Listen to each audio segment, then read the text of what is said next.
Today is December 12th, 2015, and this video is showing you the change out of the firewall that I had planned. So, first thing is that I've configured up the firewall exactly as the other firewall is, so it should be just unplugging and plugging it in. I'm going to have to move the main firewall down one rack so that I can install the DMZ above it. This is due to the fact that the rack gears that I have don't fit. I placed an order for those. They should be here next week, but I can just put the firewall on top of the other one.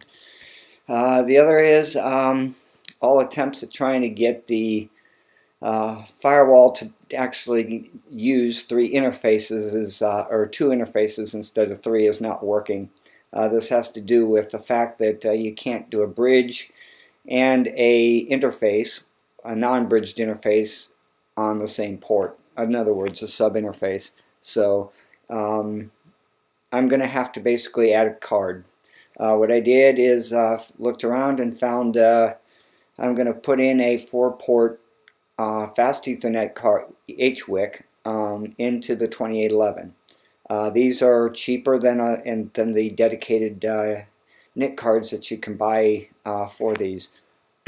I paid about $30 for it, this, and it's a switch, not an interface. So I'm going to have to reconfigure the DMZ firewall when it comes in and put the bridge on the switch, and then do a VLAN interface for the other one. So here's the install. So I'll take you through it and show you what I did to free up some rack space.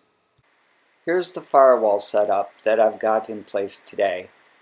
The top firewall, as you can see, is the main firewall, and the one below it is the DMZ firewall. The bottom DMZ firewall is the router that's going to be removed, and the top router is going to be moved down one rack unit, and I'm going to place the new DMZ firewall just above it. Here I've removed the DMZ firewall from the rack and moved it down a little bit so I can move the main firewall down one rack unit.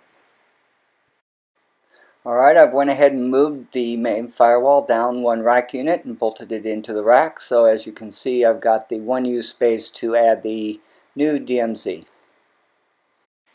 Here I've installed the new DMZ firewall above the main firewall. As you can see, this is where the new card is going to go for the Ethernet switching module. Okay, as you see, I've moved the Ethernet cables from the old DMZ firewall up to the new DMZ firewall, tested it out, and it all works.